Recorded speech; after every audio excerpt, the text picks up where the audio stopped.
नमस्कार, आप देख रहे हैं पल्स 24 न्यूज और मैं हूं आपके साथ सुहानी बहुगुना। हरियाणा में दीपेंद्र हुड्डा हरियाणा मांगे हिसाब पदयात्रा कर रहे हैं। यमुनानगर में भी दीपेंद्र हुड्डा को इस यात्रा का काफी समर्थन मिल रहा है। सांसद दीपेंद्र हुड्डा ने कैबिनेट मंत्री कुंवर पाल गुर्जर के सवालों का न सिर्फ जवाब दिया बल्कि उल्टा उनसे सवाल किया। उन्होंने कहा कि कैबिनेट मंत्री कुंवर पाल गुर्जर बताएं कि अवैध खनन को लेकर पूरे देश में यमुनानगर का नाम आखिर क्यों खराब है। उन्होंने केंद्रीय मंत्री अमित शाह के दौरे पर भी कटाक्ष किया। हरियाणा में विधानसभा चुनाव का काउंटडाउन शुरू हो चुका है। कांग्रेस हरियाणा मांगे हिसाब मुहिम के जरिए लोगों से सीधा संवाद कर रही है। रोहतक सांसद दीपेंद्र हुड्डा ने करनाल के बाद यमुनानगर में हरियाणा मांगे हिसाब पदयात्रा की। उनकी इस पदयात्रा को काफ़ी समर्थन मिला।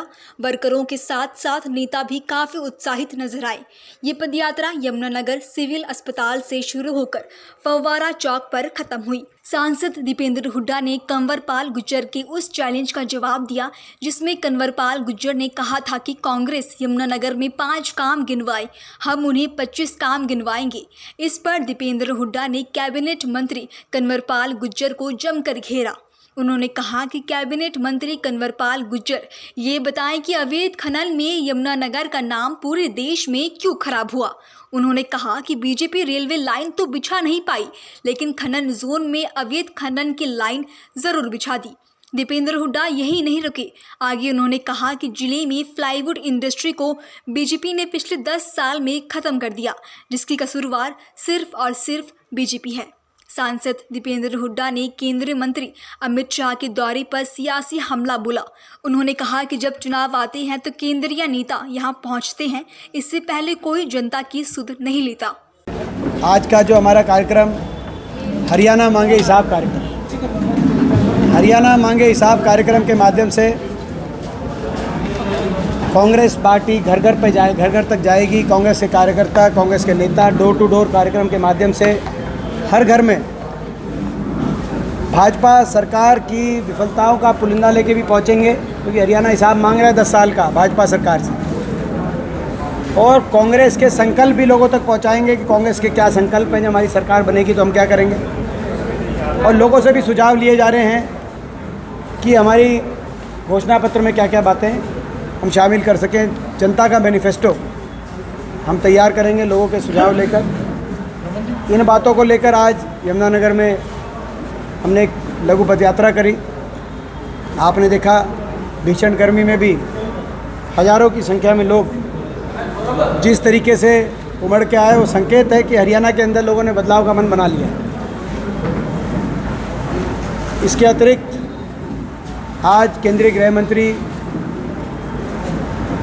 हरियाणा में आ रहे हैं।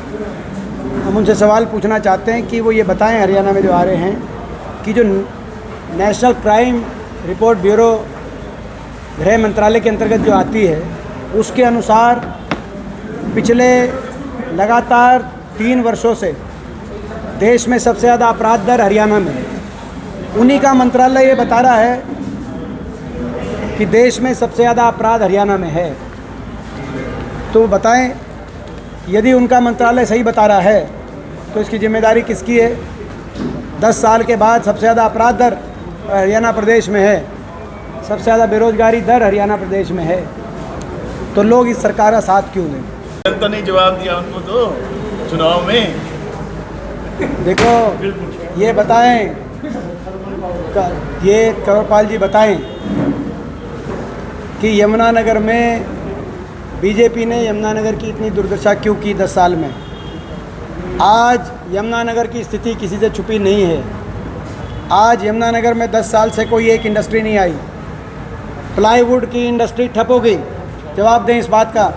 अगर नहीं हुई तो बताएं कि प्लाईवुड की इंडस्ट्री बहुत खुशहाल हो रही है। पेपर मिल बंद होगी, इस बात का जवाब दें। कंवरपाल जी इस बात का जवाब दें। सिविल अस्पताल में कुछ इन्होंने बढ़ोतरी करी थी। आज सिविल अस्पताल में 100 डॉक्टरों के पद खाली हैं। 197 डॉक्टरों की पोस्ट है, केवल 95 डॉक्टर काम कर रहे हैं, सीनियर डॉक्टर भी नहीं है। इस बात का जवाब दें। कंवरपाल जी जवाब दें। जो सिविल अस्पताल में इन्हीं की सरकार में जो नया सेक्शन बना था वो टूट गया है। आप वहाँ पे आज जो है आप देखो, आपने रोज़ टाइलें गिर रही हैं। कंवरपाल जी उस बात का जवाब दें, कंवरपाल जी जवाब दें कि खनन माफिया भ्रष्टाचार में जो है यमुनानगर का नाम और खनन माफिया का नाम पूरे देश में इतना बहुचर्चित क्यों हो गया? कौन है वो खनन माफिया के, कौन लोग हैं जो खनन माफिया का संरक्षण कर रहे हैं, उनके सरगना कौन लोग हैं? ये इस बात का जवाब दें। और वो इस बात का जवाब दें, आज वो इस बात का जवाब दें कि 10 साल पहले ये कहा गया था कि जो थर्मल कारखाना हमने बनवाया यमुनानगर में उसमें कैपेसिटी बढ़ाई जाएगी। अब 10 साल पूरे हो गए, कौन सी कैपेसिटी बढ़ाई? इस बात का जवाब दें। इस बात का जवाब दें कि इन्होंने जो कहा था कि जो हमारे समय जो रेल की लाइन हमने सैद्धांतिक मंजूरी दिलवाई थी, जो यमुनानगर से जो चंडीगढ़ की तरफ रेल की लाइन हमने सैद्धांतिक मंजूरी दिलाई थी, 10 साल में उस रेल की लाइन का क्या कौन सी बुलेट ट्रेन चल रही है उस पर, क्योंकि बुलेट ट्रेन का वायदा था इनका।